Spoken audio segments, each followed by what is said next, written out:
Here we go. So my name is Brianna Jones, and I am the Assistant Director here at the Leadership Institute. So welcome back to all of those who joined us last month, and hello to our new series viewers.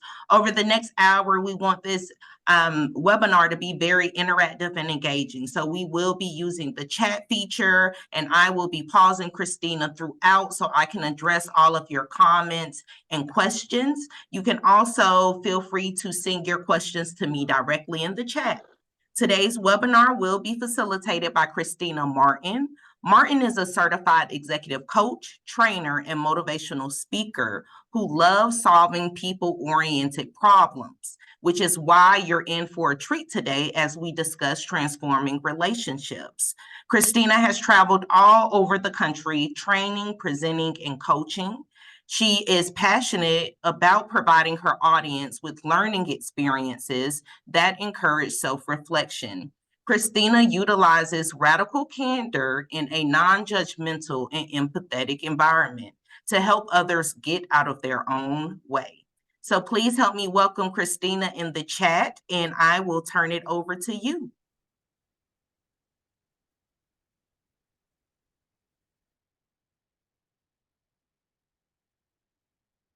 You're muted, Christina. Please. You're coming in clear now. Can you hear me now? Yep. Okay, that's strange. All right, let's try this again. Technology, don't try it today. All right, so here we go.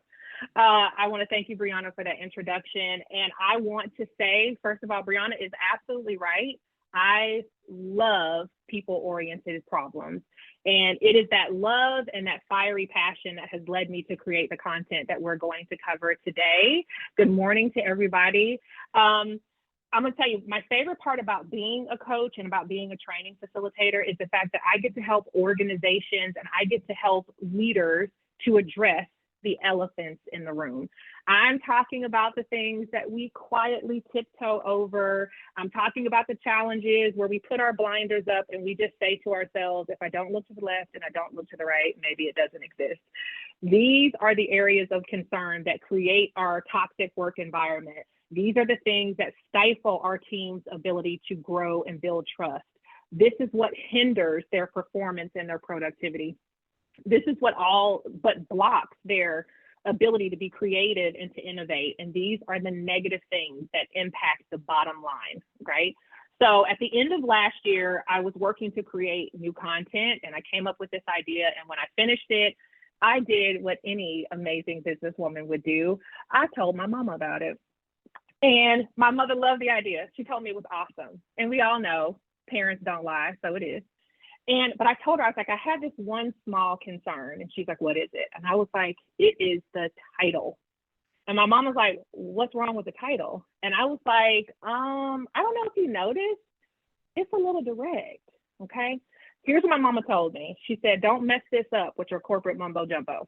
She told me to keep it simple, make sure that I was real, and they will come. And so here we are together today for help. I don't like my employees. So I am going to share my screen so that we can get started. All right, Brianna, can you see me full screen? Give me a thumbs up. All right, here we go. But I'm gonna move y'all over to the side. Here we go. So I wanna start off by telling y'all how we are going to spend our time together today. We're going to start by taking a look at some of the most common reasons that leaders end up disliking their employees. We are going to explore the dangers of disapproval. Then I'm going to walk you through a brief self-reflection exercise. And then I want to go over a very powerful truth that I have come across in helping others with this. Then I'm going to share best practices and tips that I believe will help you. And then we're going to end our time together by taking action. I don't remember if Brianna announced this or not, but I know she's going to be sharing the PowerPoint at the end of class. For anybody who is concerned about being able to be present while I'm talking and to not have to take like copious notes, I want you to know this class is normally much longer. It has a lot of interaction and open dialogue and exercises, but we are getting the condensed version, so it's a lot to cover. I have created some recap worksheets that Brianna will send out to those who are interested. So please don't be worried about capturing every word and every tip. you can be present with me. So I always like to kick things off with wisdom. And I love this quote, and it says, to win in the marketplace, you must first win in the workplace. And these are inspirational, very beautiful words from Doug. But here's what I'm wondering. Has Doug ever been a leader?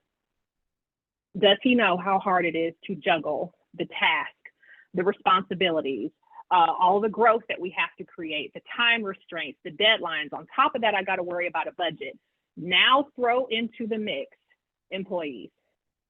This is what I lovingly like to call a little hot mess, okay? Some of you probably call it a dumpster fire.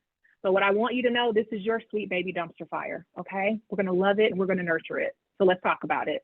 So I do wanna give you a disclaimer. And in keeping with my mom's advice, I'm gonna keep it simple. I've done my best to make sure that today's content is very easy to understand and it is as practical as possible. I am also gonna keep it real. So I'm committed today to being very straightforward and speaking candidly so I can help you begin the work of addressing this topic head on.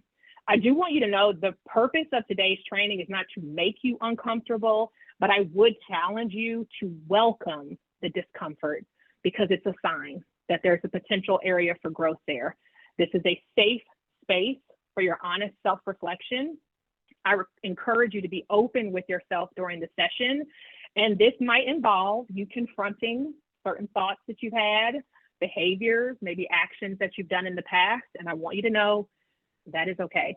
This is all part of your journey towards your personal and professional growth, okay?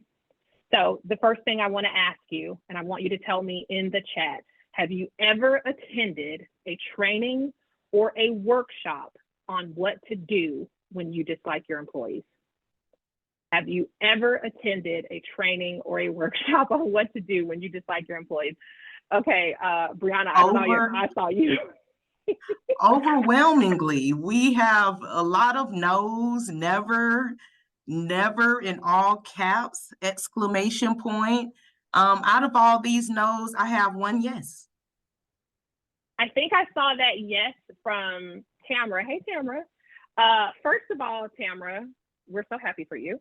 And for everybody else who said no, let's just go ahead and admit it. I'm a genius. I knew this already, and that is why we are here. And I do want to address this because I thought about this earlier. I know a lot of you here are people leaders. Some of you here are not. For anyone who has personally never experienced what it is like to be disliked by a leader, I say to you, we're not jealous of you at all. All of us are so happy as we work through our trauma from that. We really are. I know personally that Brianna is one of those people. And again, we're so happy for her. But for those of us who have personally encountered this in the workplace, I'm hoping that's going to give you a different perspective and a different point of view as we work through this together. So let's talk about the most common reasons why why leaders dislike their employees. But I do want to ask you a question first. I want you to tell me in the chat, why do you think it's important for us to figure out why we don't like our employees? Tell me in the chat, why would we need to know that? Why is it important for you to figure out why you don't like them?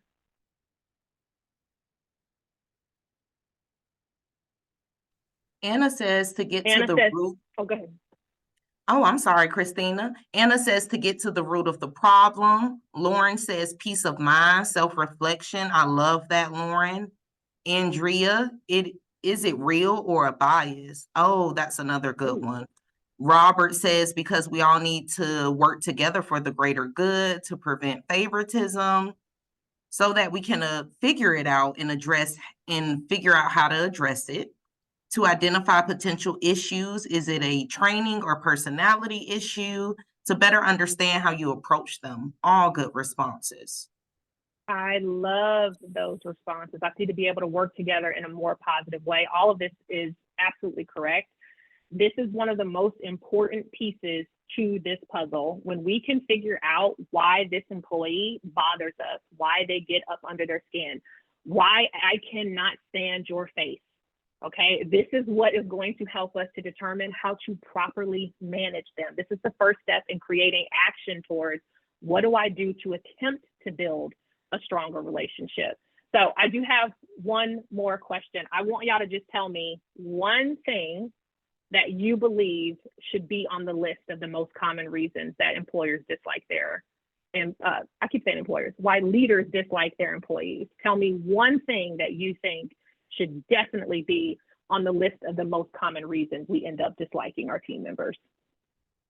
I'm gonna go ahead while we wait for some responses. Bias is what comes to mind for me. Lack of performance, poor work performance, work ethic, feelings of disrespect, attitudes, communication styles, not understanding them. Huge. These are huge. These are really great answers. And the truth is, a lot of these are actually on my list. So let's take a look.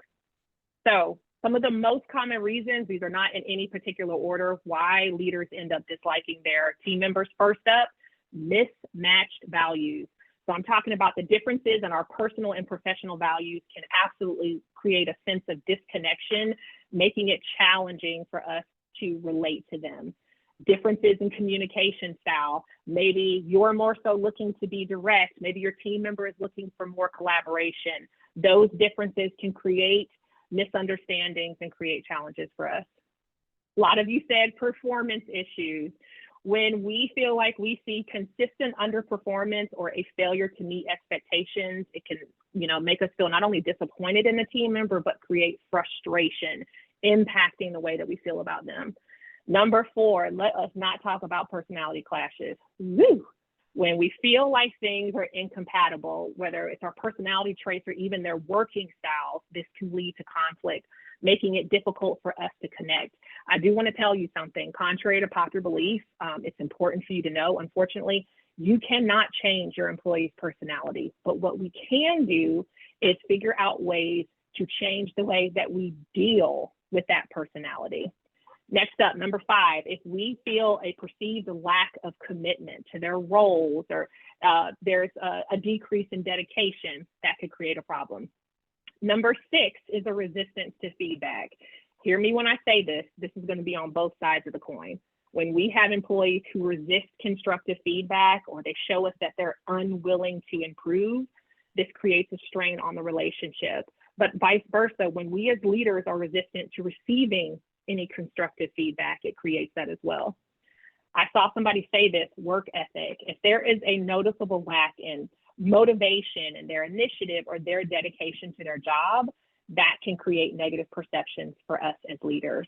When we get into number 8, this is good, cultural and generational differences. When there are differences in our cultural backgrounds or in our generational perspectives, it can potentially lead to misunderstandings and really hinder the development of our relationship with that employee. Conflict. When there are past conflicts or unresolved issues, it can create lingering tension between us, the leader, and the employee, making it very challenging for us to build rapport. When there is a leadership style mismatch, employees can find it really challenging to connect with a leader whose leadership style does not align with their preferences or their expectations. And the last one I added to the list at the last minute, this is one I've seen a lot lately, and I just find it absolutely intriguing. It's conflicting boundaries. So I'm actually working with a few leaders right now who are struggling and they're experiencing some discomfort because their employees are maintaining a personal or professional boundary that differs from their own expectations.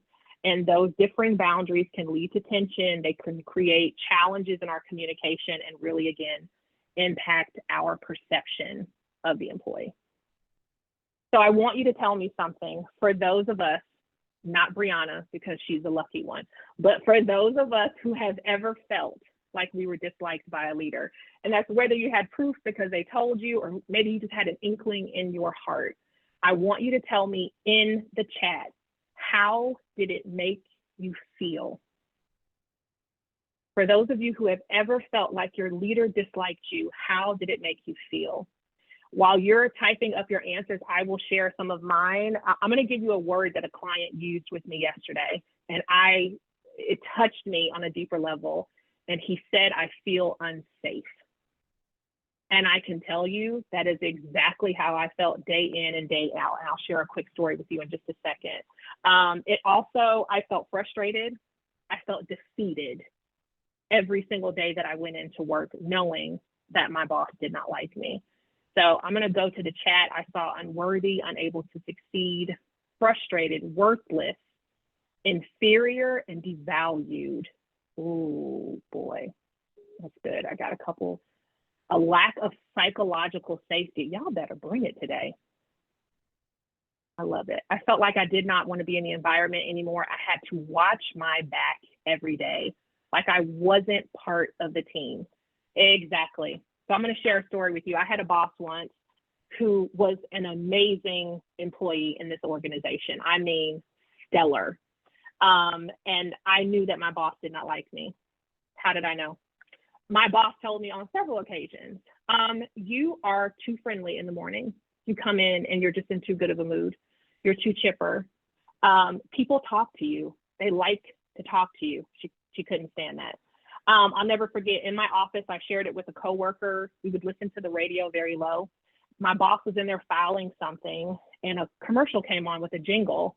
And I kind of under my breath was like, O'Reilly, right? Y'all heard that. Y'all heard that. And my boss literally said, "You are so immature." I'm telling you, I felt like I could not do anything right. I got beat up on things like letting my 2-year-old go trick-or-treating and letting my kid celebrate Christmas. I got beat up on everything that dealt with my personality. And again, I felt unsafe. And in my attempt to change myself to become perfect in what this person wanted me to be, I made so many mistakes. Again, trying to be something that I was not. So my next question for you in the chat, for those of you who have ever known that you were disliked by a leader, how did it impact your performance? How did this impact your performance? Again, for me, I was constantly in a state of tension, of worry, and I made mistakes. Low morale, it made you work harder, made me question, question everything. Hated going in every day. Okay, so for my leaders on the call, I want you to hear this. They got the bare minimum. I felt insecure. It made me exhausted. Someone else saying I questioned everything. I want you to hear this. Because, and we'll get into that and why, let's talk about it now. Let's talk about the dangers of disapproval. Even when we think that we're hiding it and they don't know, let's just say we're not doing a good enough job. What can this lead to? First up, poor team dynamics, low morale, which somebody mentioned, someone else mentioned, a few people mentioned, reduced productivity. It can increase turnover. We'll have communication breakdowns. We are going to find an escalation in conflict. It will cause our innovation and creativity to be stagnant. We'll have a difficulty potentially attracting top talent. There are legal consequences here. We have to be careful. And then it creates a toxic and an unhealthy organizational culture.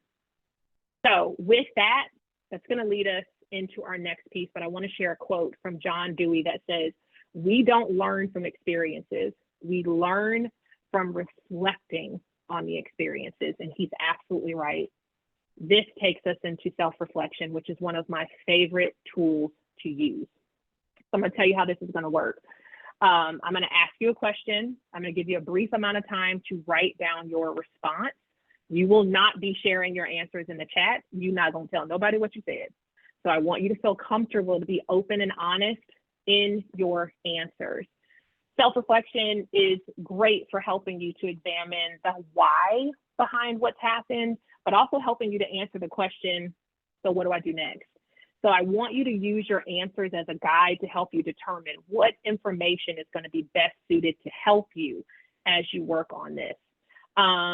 The other thing I want to share for anybody who's come in late, I have created recap worksheets. These questions and additional questions are in the recap worksheet.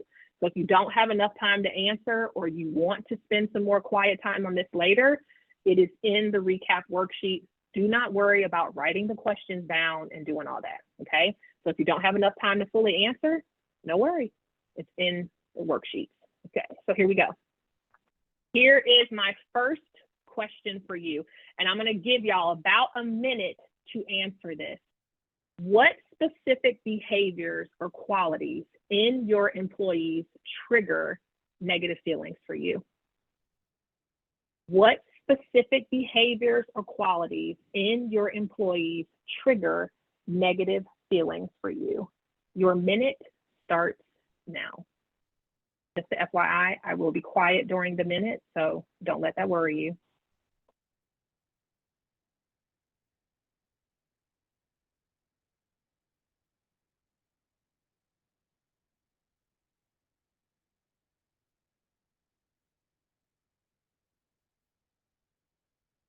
What specific behaviors or qualities in my employees trigger negative feelings for me?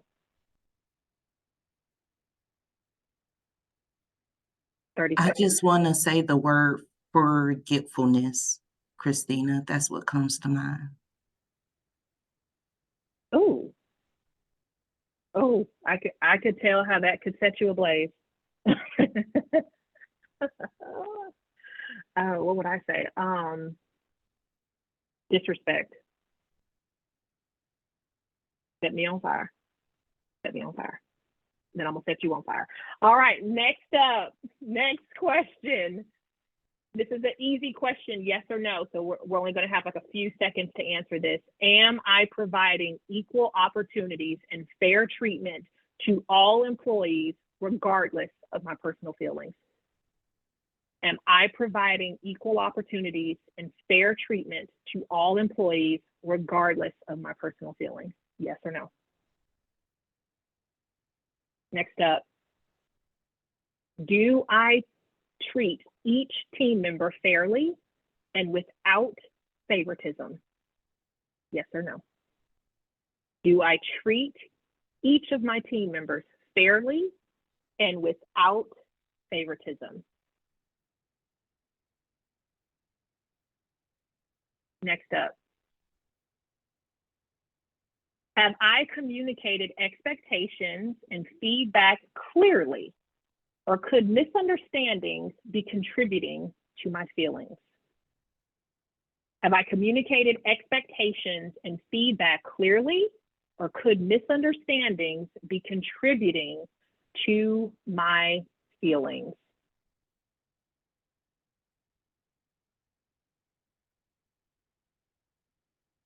Next up, what assumptions or judgments am I making about my employees? And are they fair and accurate? I'm going to give you a few moments to work on this one. What assumptions or judgments am I making about my employees? And are they fair and accurate?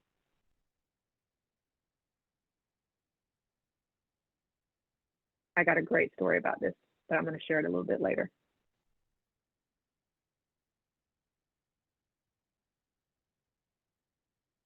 What assumptions or judgments am I making about my employees?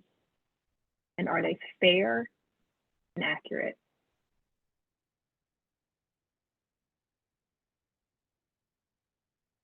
Again, remember, if you don't have enough time to answer, no worries. It's in your recap worksheet.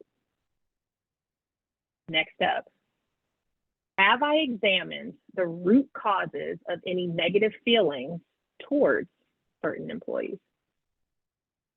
Yes or no? Have I examined the root causes of any negative feelings towards certain employees?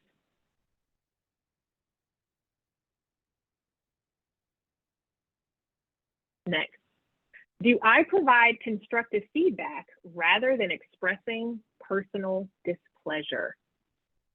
Do I provide constructive feedback rather than expressing personal displeasure? Thank you, Brianna. I appreciate that. Thank you for liking my question. All right, last one. I'm going to give you a minute to answer this one. I want you to create one action item that you can do to help you to better understand the perspective and the motivation of the employee or the employees that you struggle with. Create just one action item that you can do to help you better understand their perspective and their motivations. What can you do? Time starts now.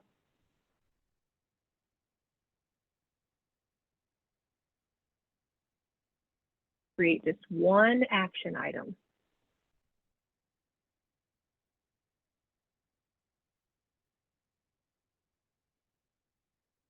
Love that. I will make a suggestion for any leaders on the call. I would challenge you to ask these questions to your leaders. Help them with this process. Make this topic less taboo or just one that we've never even thought to address, and start having these conversations with your team members as well. So here's what I want to know. Brianna, I'll ask you, tell me any thoughts or observations that you've made after hearing these questions.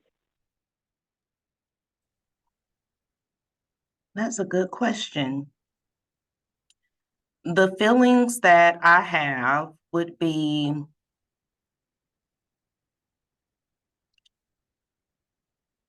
why haven't I've asked myself these questions before? When struggling with a colleague or peer, why haven't I asked myself what is the root cause of the issue or the feelings behind that issue? That's a great question. Interesting. I would challenge the rest of you on the call to also ask yourself that. How am I feeling after these questions? What thoughts come up for you? What observations are you seeing for yourself? So the next thing I want us to dive into are mindset shifts. As a mindset coach, I aim to help my audiences and my clients to make meaningful mindset shifts so that they can create actionable change. The reason for this is that your mindset is the foundation for any and everything that you want. Because our mindset ends up shaping our thoughts, then our thoughts influence our behavior dictates our actions, and our actions determine our potential for success. So I want to give you 5 mindset shifts that I believe can help you when you are working through your dislike for an employee. All right, first up, we want to make the shift from expecting all of our employees to be the same to simply celebrating the diversity. I'm going to challenge you to recognize the differences in their backgrounds, in their skills, in their experiences, and their personalities, because all of this is contributing to the dynamic of the team. I'm challenging you to appreciate the uniqueness that each person brings. Next up, I want you to focus on strengths and not weaknesses. I am challenging you to, instead of fixating on what you don't like, acknowledge and leverage the skills and the positive attributes that each one of your team members brings to the table. There is some redeeming quality, professional quality in them. And if not, that is a different conversation. Next up, I'm going to challenge you to seek understanding before judgment. So make that transition from making quick judgments to seeking to understand the team member. Practice empathy by trying to understand their perspectives and their challenges and their motivations. This can help you to build a bridge.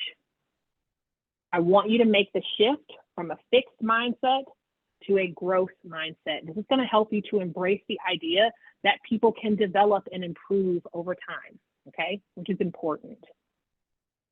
Next, we want to move away from assuming negative intent to giving the benefit of the doubt. Instead of assuming the worst, consider that there may be reasons behind certain behaviors that you're not aware of. And having that clarity can help us to better understand the misunderstandings that we're seeing and to build trust. So I want to share with you a powerful truth that I have come across after my years of helping leaders with this very problem. And for some, this is welcomed. For some, it's a little difficult, but here it is. The work to overcome disliking and disapproving of your employee begins and ends with you. It is not your employee's job to make you like them. Now, what I am not saying is that your employee does not have some responsibility in this situation, whether that is to improve their behavior, to show up on time, to show more of a commitment and dedication to their job, to improve their performance. That is what they own. The rest of it is on you. If we have an employee who has a performance issue, it begins and ends with you, because we now have to communicate with that employee that this is an issue, and we have to work with them to create a plan on how they're going to improve it. If there are personality clashes and I just can't stand your face, this begins and ends with you, because now you as the leader have to do the work to figure out, how am I going to work with you? How am I going to be fair to you? How am I going to respect you and maintain a stellar level of professionalism in spite of the fact that I can't stand your face? All right. So acknowledging this can empower you not only to take ownership of this, but to take the initiative to create positive change. It begins and ends with us. That's why we got the title. That's also what we get paid for. All right. So let me share some wisdom before we dive into best practices. Employees who believe that management is concerned about them as a whole person, not just as an employee, they are more productive, they are more satisfied, and they are more fulfilled. So let's get into it. The power to transform a situation when you do not like an employee begins with self-awareness. This is where the power starts. So we want to acknowledge and be aware of any biases in our personal feelings. And then we want to recognize that these emotions, this is the first step to ensuring that we don't let them influence our behavior towards the employee. So how can we become more self-aware? Start by reflecting regularly. Take time each day to just reflect on your thoughts and your emotions and your actions. I want you to think about what went well, what could I have improved upon? This is important. Next thing we can do to be more self-aware, seek feedback. Ask for honest feedback, not only from your team members, but your colleagues, and maybe even your own leader. Having their insights can really help you to push aside those blind spots and see the things that you're not fully aware of. Also, be open to embracing vulnerability. I want you to be open to acknowledging your strengths and your weaknesses. And this can allow you, again, to be honest with yourself about those areas of improvement. We want to focus on professionalism. Let's be real about why, because we want to stay out of trouble, okay? So emphasize professionalism in all of your interactions. We want to treat every employee with respect, courtesy, and fairness, regardless of how we feel. We want to maintain a high standard of professional conduct at all times and in all situations. When we are evaluating our employees, we want to do so objectively, okay? So we want to base our assessments on measurable criteria, on their achievements, on their adherence to professional standards, rather than our personal feelings, our biases, or the fact that we can't stand to see them walk in the door, okay? Now, we want to separate personal and professional life.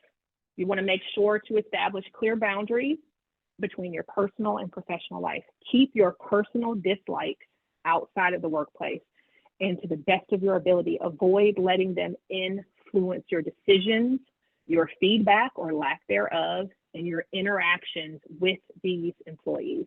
We have to build the muscle. Okay, so this comes from time, experience, also seeking help. Next up, this is really important. It's all about our communication and our feedback. So we want to provide constructive feedback based on their performance, not on our personal feelings. So here's what I want to tell you. Being told that I am too friendly, you come into work in the morning in too good of a mood, is that constructive feedback? Does that have anything to do with my performance? And I hope that you all picked that up when I shared that personal story with you about my experience with that leader. I did not mention one thing about my work. I was never critiqued or criticized on that, just their personal feelings. Focus on specific behaviors. What are the outcomes? What are areas for improvement that I need to communicate? Use clear communication to address these issues and do not resort to personal judgment. Next up, equal treatment. We want to work on consistently treating all of our employees equally. We want to ensure that policies and opportunities and rewards are applied impartially so that we can avoid any perception of unfair treatment based on personal preferences. Why? We'll be trying to stay out of trouble, okay? Next up, this one is huge, and I know this is going to be a great point for a lot of you. Stop running from difficult conversations. A lot of what the issues that stem from us having to, disliking our employees, these are things that we need to be having difficult conversations about. So let's talk about how we do that. First, prepare and plan. Before you have the conversation, outline your key points and objectives. Anticipate potential reactions and think about how you can still respond constructively. Next up, don't be afraid to practice the conversation. If you do this with a trusted advisor or colleague, let them ask you difficult questions in return. Let them respond with a little bit of tension so that you can make sure that you can stay balanced and professional during that conversation. You want to practice active listening. You want to give the person who's in front of you when you're having this difficult conversation your full attention. Allow them to express their thoughts and their feelings without interruption. And then this is going to give you a chance to respond to them thoughtfully. So how can I practice active listening? What do I need to do? Again, give them your full attention without distractions. Put away your devices. Make sure that you're making eye contact. Take genuine interest in what they're saying. We're talking about our nonverbal cues. You want to use affirmative body language. When they're talking, you want to nod. Our facial expressions matter. We want to show them that we are engaged and attentive. It's important to know that your nonverbal cues can actually encourage the speaker to continue to talk and to share more information. When they're talking to you, paraphrase and summarize what you've heard. Repeat it back in your own words. This is going to show them, hey, I'm an active participant in this conversation. I hear you and I understand. And when you don't understand, make sure to ask clarifying questions. And lastly, as we work to be proactive listeners, withhold your judgment. Suspend your judgment and avoid forming your response while the speaker is still talking. Allow them to express their thoughts fully before you respond. Back to our list about stop running from difficult conversations. When we're having these conversations, stay calm and controlled. Maintain a calm and composed demeanor. Avoid reacting emotionally and focus on just addressing the issue at hand rather than personalizing the conversation. And if you need to take a break, please do so. And during these difficult conversations, make sure to work with the employee to seek solutions together with them. So instead of just dwelling on the problem, try to work collaboratively with them to find the solution. Encourage them to share their thoughts on what would be the best way to resolve this issue. Ask them, how can I help you? Next up, I want you to seek understanding. Open the lines of communication to help you better understand things from their perspective and their motivations. I'm going to share a quick story.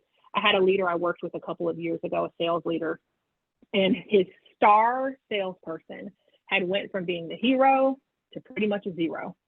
Her work ethic, her work quality, her work quantity, her attitude, her timeliness, everything had went down. So when I asked him, tell me what you believe has happened, he said to me what is really simple. She's lost her fire. She doesn't love this anymore. She's lazy. So I said to him, well, have you asked her what's going on? And he told me, quite frankly, what's the point? I already know. I just told you.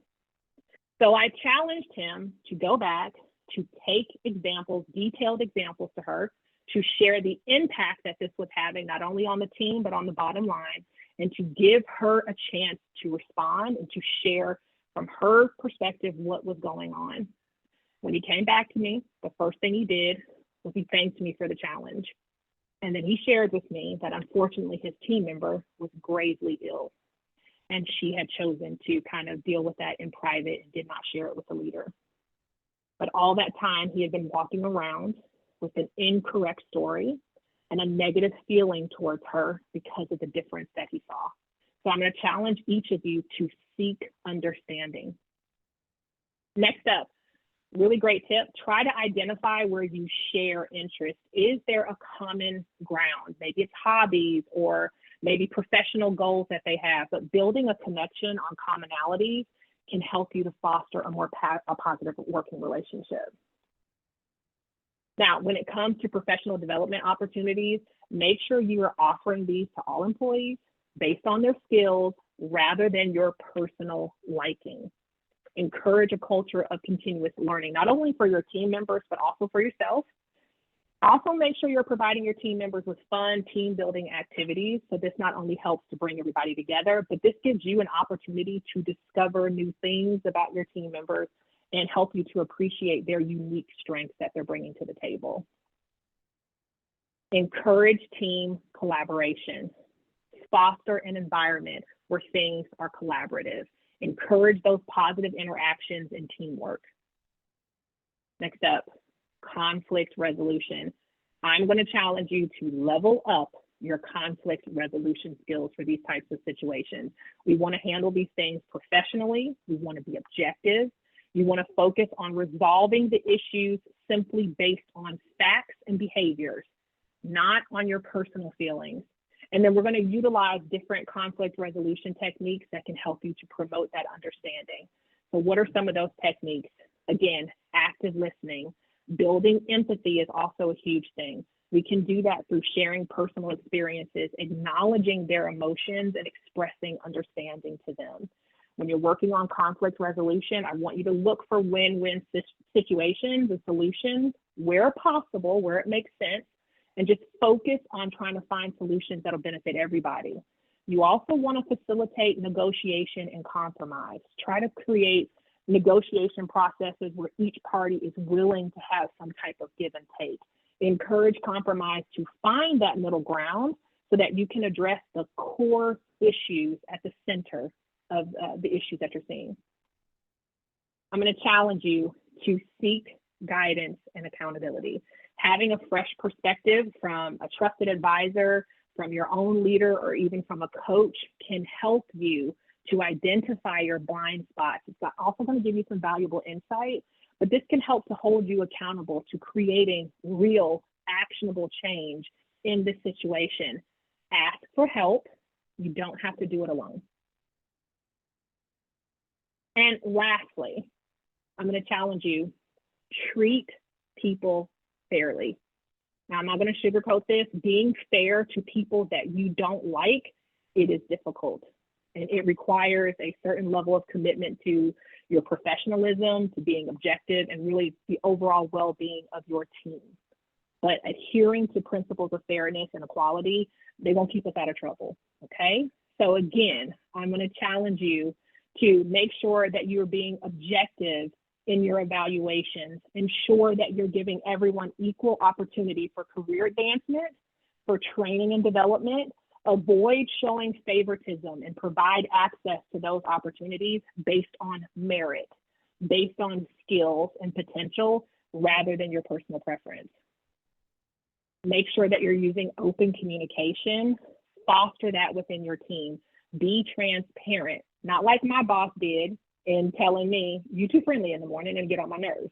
But we don't want to share things about our personal affinity or lack thereof. But what we want to do is provide clear and constructive feedback. Create an environment where your team members feel comfortable expressing their ideas, but also their concerns. And then we want to make sure that we're giving consistent treatment across the board, regardless of our personal feelings. And please make sure that you are addressing conflict. We want to do that impartially. We want to do it professionally. We want to do it when the problem arises. So I want to give you all a piece of wisdom, a nice quote here before I give you my final thoughts. We want to treat employees like they make a difference, and they will. So here's my final thoughts before I open it up for you guys to consider your action items and for questions. I just want to remind you of the feedback that we all shared earlier and how it made us feel when we knew or suspected that our leaders didn't like us. For a lot of you, you said hopeless, unsafe, defeated, worried. There was psychological torment involved in it. I want you to consider the impact to their performance. It made them work harder. For me, it made me make more mistakes. It made people only come in providing the organization with the bare minimum. As leaders, I'm going to challenge you to take a moment to step into the shoes of the employees that we dislike. Imagine the impact of feeling or even just suspecting that you as their leader does not like them. I want you to consider the potential effects to their motivation, to their performance, to their engagement, to their mental health, and to their well-being.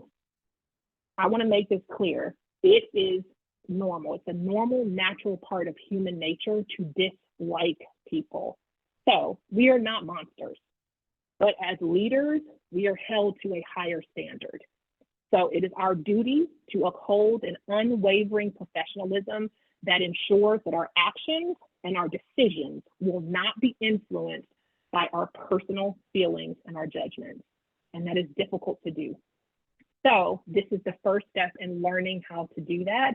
And I applaud each of you for attending the class today.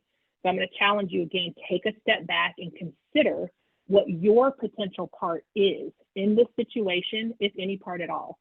I want you to reflect on your actions, reflect on your communication style, reflect on the expectations that you have set or failed to set, and then acknowledge any role you may have played in fostering negative feelings towards the employee.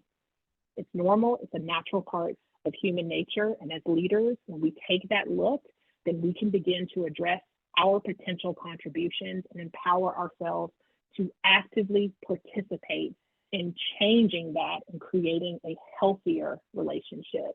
Again, I'm going to challenge the leaders of leaders to have this conversation with your leadership team. So this is also included in your recap worksheet before I open it up for questions. Based on what you have learned today, what will you start doing? Based on what you've learned today, what will you stop doing? And what will you continue to do?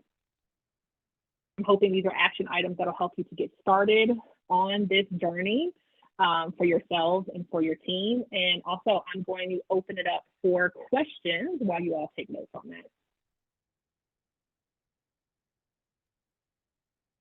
Thank you so much, Christina. This was great. I do have a question that came in to me directly in the chat. And it says, what if my manager doesn't see the value in relationship building? How can I encourage them to think otherwise? What an interesting question. All right, so I'm going to keep it real. There's two things I would do. First thing I would do is determine is the juice worth the squeeze with my leader. If I have a leader who doesn't believe in relationship building, they also might not believe in having a conversation about how to improve it. You know your leader, number one. But if you are lucky enough to have a leader who is open to that type of conversation, share with them the impact the lack of relationship building is having, not only on you, but potentially on them, on the department, on the organization. When we work to build relationships, we have stronger communication, we reduce conflict, we improve problem solving, we're going to increase our employee engagement and retention. And these are all positive impacts to the bottom line. So is the juice worth the squeeze and even having the conversation? If it is, tell them what's in it for them. Thank you. Thank you. And this question came to mind when we were talking about best practices. So being an introvert myself, what if I am an introvert and I'm a leader and I don't enjoy social activities, kumbayaing with my team? What can I do to build relationships within my team? I like this question. That's a really good question. The suggestion I would make is to ask your team what they would like. If you have multiple team members, what type of team building, what type of relationship activities would they enjoy? They're going to give you a range of things that can help you to determine which one of these doesn't make me want to harm myself when it's over, right? What would I like to participate in if I was forced to? The other thing I would say, I have participated over time in so many different types of relationship building activities, team building things. We've played Celebrity Password. We went skating. We went to the movies. We don't have to talk at the movies. We went out to dinner. We played golf. There's so many things that you can do. And again, this is such a short amount of time. So if I told you that if you spent 1 hour a quarter with your team, yes, it makes you physically ill. But when you do this, it improves communication. It improves engagement. It's going to help you to hold on to those really good team members even longer. Would the hour not be worth it? So ask your team members what they're looking for and then figure out on that spectrum of activities what works best for you. I hope that helps somebody. Thank you. I think that's good. First stop, I mean, asking the employees what they want, asking the team. So I think that's a great idea and a great place to start. I had another anonymous question come in, and it starts as, how do you respond to an employee that repeatedly states that no one cares about them or likes them, mainly in response to being held accountable for performance issues? That's a difficult conversation. So as we prepare for that conversation, as you've heard this feedback, and it's okay if this is two different conversations. Number one, sitting down with the employee and asking them, tell me how you feel, tell me how it impacts you, and give me detailed examples of what has happened that has led you to feel this way.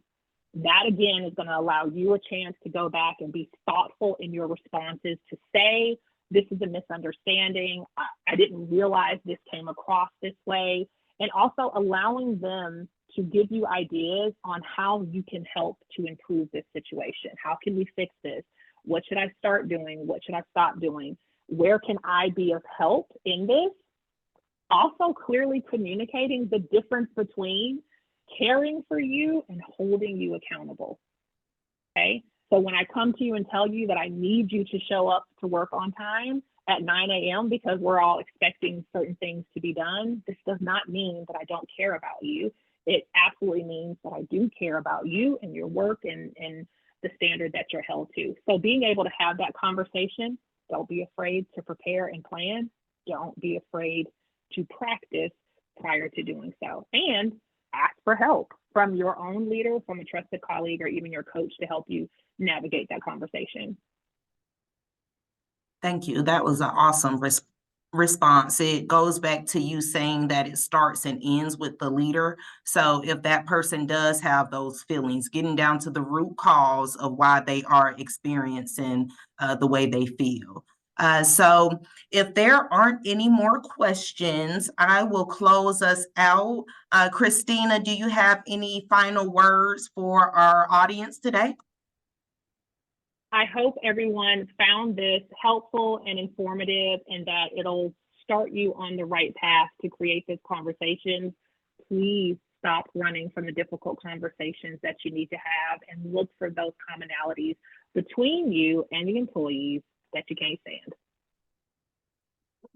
Thank you, Christina. I really do appreciate it. Thank you all for coming to today's webinar. I will send out a recording of this presentation, as well as a link to our YouTube channel within the next 2 business days. If you want this information to be emailed to you directly so you can share with your team and colleagues, please go ahead and enter your email address in the chat. Join us for our next webinar, which will be on March 21st, Minding the Body at Work. And on behalf of the staff and Christina, thank you again for all of your interest and engagement throughout our time together. And we look forward to seeing you on March 21st at our next webinar series. So bye-bye. Enjoy your Friday Eve, everyone. Thank you, everybody.